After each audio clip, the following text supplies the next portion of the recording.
سیاسی حالات آنے والے دنوں میں کیا رخ اختیار کریں گے، اس کی ایک جھلک گزشتہ دنوں عدالتی فیصلہ سامنے آنے کے بعد پارلیمنٹ کے پہلے اجلاس میں نظر آ چکی ہے، جس سے یہ واضح ہو رہا ہے کہ حکومت نے اگر ایک بار پھر بے تدبیری، ضد اور ہٹ درمی کا مظاہرہ کیا تو پاناما کیس ملک کو سیاسی عدم استحکام کی طرف لے جائے گا، کیونکہ بدقسمتی سے اس کیس میں حکومت گزشتہ ایک سال سے مسلسل غلط روش پر گامزن ہے، جس کی وجہ سے ایک تو معاملہ طول پکڑتا جا رہا ہے، دوسرا اس کے نتیجے میں سماج میں انتشار اور اضطراب بھی بڑھ رہا ہے، کیونکہ حکومت ابتدا سے ہی اس کیس میں یہ کوشش کر رہی ہے کہ وہ اپوزیشن کو الجھا کر اپنی آئینی مدت پوری کرے،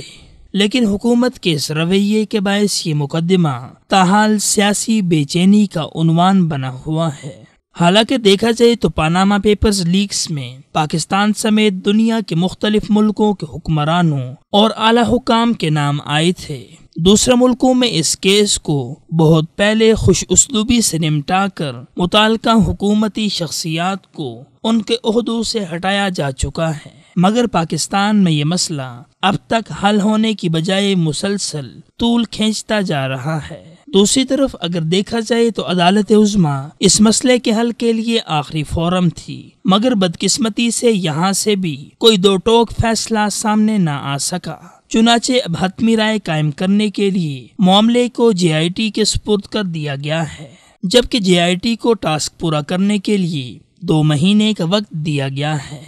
اگرچہ اطمینان کی بات یہ ہے کہ عدالت عظمیٰ نے ایک خصوصی نگران کمیٹی کے ذریعے ہر 2 ہفتے بعد JIT کی پیش رفت اور کارکردگی کا جائزہ لینے کا فیصلہ کیا ہے، جس سے JIT کی تحقیقات اعتماد کی فضا میں آگے بڑھ سکتی ہیں۔ تاہم اس کے ساتھ اپوزیشن جماعتوں کا یہ مطالبہ بے جا نہیں ہے کہ جب تک JIT اپنا کام پورا نہیں کر لیتی تب تک پاکستان کے وزیر اعظم میاں محمد نواز شریف کو اقتدار سے علیحدگی اختیار کر لینی چاہیے۔ اصولی طور پر اپوزیشن کے اس موقف اور مطالبے کی صحت سے انکار نہیں کیا جا سکتا۔ یقیناً اگر بے لاگ انصاف پیش نظر ہے تو وزیر اعظم کا عہدے سے الگ ہونا ایک ضروری تقاضا ہے، لیکن افسوس بدقسمتی سے ہمارے ہاں بے جا مداخلتوں اور دباؤ کے ہتھ کنڈوں کے ذریعے اپنی بات منوانے کا جو چلن عام ہے، اس کے پیش نظر ایک وزیر اعظم کے خلاف تحقیقات کا قابل اعتماد ہونا خاصا مشکل معاملہ ہے، لیکن عدل و انصاف کا تقاضا اور عظمت و عزت کا راستہ یہی ہے کہ میاں محمد نواز شریف از خود رضاکارانہ طور پر عہدے سے الگ ہو کر اس معاملے کو خوشگوار انداز میں انجام تک پہنچانے میں عدالت عظمیٰ کی مدد کریں، کیونکہ اگر وہ اپوزیشن کے اس مطالبے کو نظر انداز کرتے ہوئے اپنے عہدے پر برقرار رہتے ہیں تو تحقیقات کی ساکھ پر برا اثر پڑ سکتا ہے،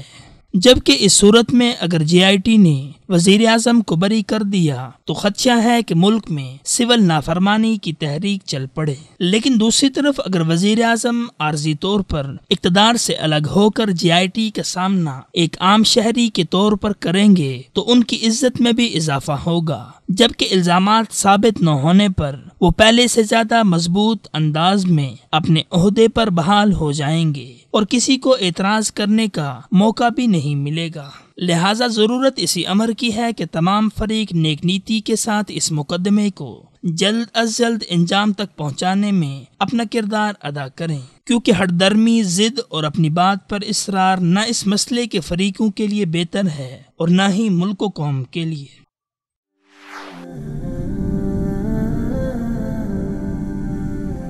وصال اردو، حق کا راہی